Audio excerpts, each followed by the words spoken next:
आज हमने find out करना है कि डेंसिटी कैसे फाइंड आउट की जाती है यूनिट सेल में। तो सबसे पहले आपको देखना पड़ेगा कि ये देखो आपके सामने एक यूनिट सेल बना हुआ है। तो यूनिट सेल में देखो आपके क्या है कि ये पूरे का पूरा एक क्रिस्टल लैटिस है और उसका यूनिट सेल ये एक यूनिट सेल है। सो इस यूनिट सेल में देखो ऐसी स्ट्रक्चर पूरी की पूरी रिपीट होती है। और एंगल के बारे में मैं आपको पहले ही बता चुका हूँ और साइड के बारे में पहले ही बता चुका हूँ, एंगल और साइड्स। ठीक है। सो यूनिट सेल क्या है जो कि रिपीट होता है। सो क्रिस्टल लैटिस में ऐसी अरेंजमेंट रिपीट होती रहती हैं, तो उन्हें हम बोलते हैं यूनिट सेल। सो नेक्स्ट देखो आप। सो देखो एक यूनिट सेल है, लेटिस पॉइंट स्पेस में दिए गए हैं उसके। देखो लेटिस पॉइंट्स जो क्या होते हैं, lattice points are the particles. ठीक है, lattice points are the particles. So arrangement of the particles in the crystals may be a cubic or any other type, may be a body centered, face centered. I have sent you already video। ठीक है। तो ये मैंने आपको पहले ही बताया हुआ है कि unit cell as a lattice points in space occupied by the spheres of constituent particles। सो देखो हर एक कॉर्नर के ऊपर एक पार्टिकल पड़ा है। तो पार्टिकल पूरे का पूरा कॉर्नर वाला पूरे का पूरा एक क्यूब में नहीं आ रहा, उसका कुछ पोर्शन जो है वही आ रहा है। ठीक है। तो लेकिन ये सिंपल क्यूब में ऐसा होता है, सिंपल क्यूब में होता है कि सिर्फ पार्टिकल कॉर्नर के ऊपर ही पड़े हैं। और अगर क्यूब के अंदर कितना उसका पोर्शन है, क्यूब के अंदर जितना पोर्शन होगा, ठीक है, तो वो उसका क्या होगी, कंट्रीब्यूशन होगी, उसे बोलेंगे हम उसकी कंट्रीब्यूशन है, जितना क्यूब के अंदर है। क्यूब के बाहर वाले से हमारा कोई लेना देना नहीं है, सिर्फ जो क्यूब के अंदर है उसको हमने कंसिडर करना है। ठीक है। तो उसका मास भी हमने कंसिडर करना है। सो नेक्स्ट देखो ये हमारे पास यूनिट सेल है और उस यूनिट सेल का वॉल्यूम भी होगा कोई ना कोई। सो वॉल्यूम को भी हमने कंसिडर करना है। ठीक है। सो सिंपली आप डेंसिटी का फॉर्मूला ऑलरेडी जानते हो, how to find the density. तो क्या होता है, mass per unit volume. So ratio of these two quantities will give you the density of a unit cell। Next student देखो आपको कुछ पैरामीटर्स जो याद रखने हैं। सो इन पैरामीटर्स को ध्यान में रखते हुए तो कैलकुलेशन हमने करनी है डेंसिटी। देखो डेंसिटी का फॉर्मूला हमारे पास क्या आ गया। सो हमारे पास डेंसिटी ऑफ यूनिट सेल, ये फॉर्मूला जनरली यूज़ किया जाता है।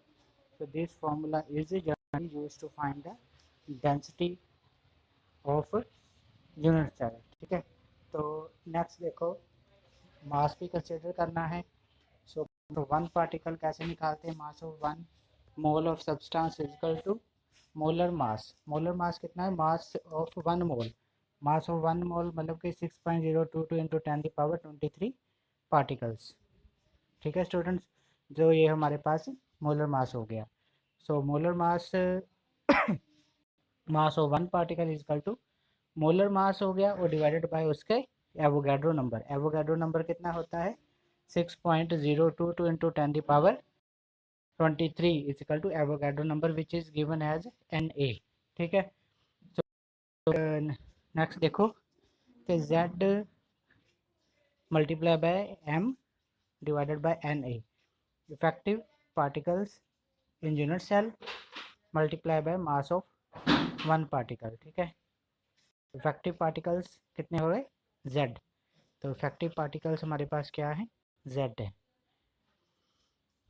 ठीक है स्टूडेंट्स, ये Z हमारे पास इफेक्टिव पार्टिकल्स हैं।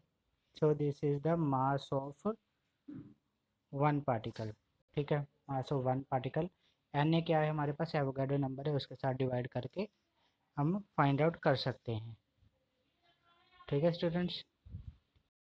सो नेक्स्ट देखो आपके पास कंट्रीब्यूशन के बारे में बताया था कि कंट्रीब्यूशन जो कि सिंपल क्यूब में होता है, उसके सेंटर में कोई एटम नहीं पड़ा और उसके फेस के ऊपर भी कोई एटम नहीं पड़ा। सिंपल क्यूब में सिंपली हमारे पास क्या है, सिंपली हमारे पास जो पार्टिकल्स हैं they are present at the corner, और उनकी कंट्रीब्यूशन होगी 1/8। 1/8 पोर्शन जो है उसकी कंट्रीब्यूशन होगी एक क्यूब में। सो z की वैल्यू सिंपल क्यूब जो होगी है वो 1 होगी। अगर उसके बॉडी में भी एक एटम प्रेजेंट है और बाकी कॉर्नर पे तो प्रेजेंट होंगे ही होंगे, तो तब कंट्रीब्यूशन कितनी हो जाएगी, z की वैल्यू 2।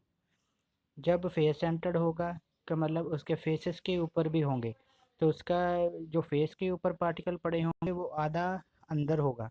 सो हाफ, कितने जितने फेसेस होंगे तो वो हमारे पास फेसेस कितने हैं, 6।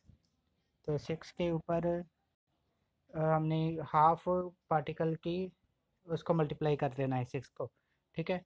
6 मल्टीप्लाई बाय कितने फेसेस है, 6 फेसेस हैं। सो कंट्रीब्यूशन कितनी है, half at the face. 6 multiply by 1/2, तो हमारे पास 3 आ जाएगा। तो 3 आ गया तो ऑलरेडी हमारे पास एक +1 क्यों करना है, क्योंकि contribution at the corners.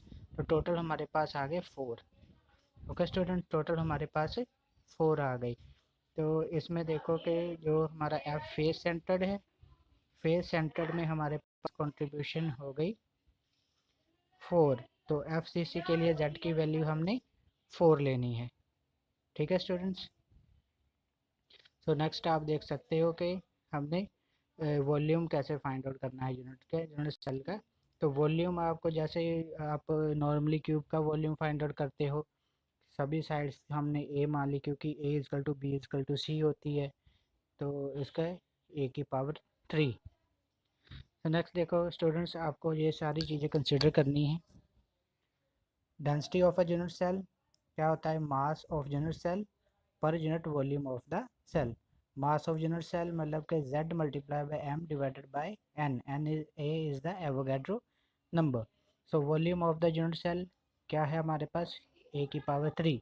So density क्या होगी, डेंसिटी हमारी होगी मास ऑफ यूनिट सेल मतलब कि डेंसिटी क्या आ जाएगी हमारे पास, z multiply by m N A divided by a की पावर हमारे पास 3 है क्योंकि वॉल्यूम है। Density of unit cell is equal to z multiply by m divided by N A multiply by a की power 3। Okay students, now let's take one example. So इस तरीके की अरेंजमेंट रिपीटेड होती है उसे यूनिट सेल बोला जाता है। सो देखो हमारे पास z multiply by m N A multiply by a की पावर 3, ये फॉर्मूला आपको याद रखना है डेंसिटी फाइंड आउट करने के लिए, ठीक है। Now take the example of copper. तो ये एक्स-रे डिफ्रैक्शन एक स्टडी होती है, उससे हमें ये पता चला कि इसका स्ट्रक्चर एफसीसी होता है, ठीक है, कॉपर का। तो उसमें आपको एज लेंथ दी गई है, एज लेंथ, ठीक है। एज लेंथ कितनी दी है, 3.608 मल्टीप्लाई बाय 10⁻⁻8 सेंटीमीटर। तो और देखा गया कि एक्सपेरिमेंट्स में कुछ एक्सपेरिमेंट किए गए और कॉपर के डेंसिटी जो फाइंड आउट की गई है 8.92 ग्राम पर क्यूबिक सेंटीमीटर। अगर सेंटीमीटर में ना हो तो आपको सेंटीमीटर में कन्वर्ट करना पड़ेगा पहले, ठीक है इसको। सो हमारे पास सभी वैल्यूज़ आ गई।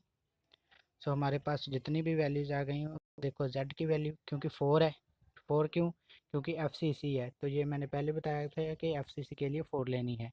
और साइड कितनी है, a, तो वॉल्यूम यहाँ से निकल सकता है a की पावर 3 करके, लेकिन फॉर्मूले में हमने डायरेक्टली डाल देना। डेंसिटी दी गई है हमारे पास, ओके। और एवोगैड्रो नंबर ये कांस्टेंट होता है हमारे पास, N A equal to 6.023 into 10⁻⁻23।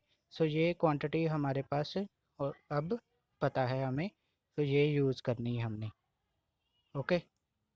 So next student देखो, हमने सारी वैल्यू, सारी क्वांटिटी m की वैल्यू निकालनी है। m is the mass of the substance.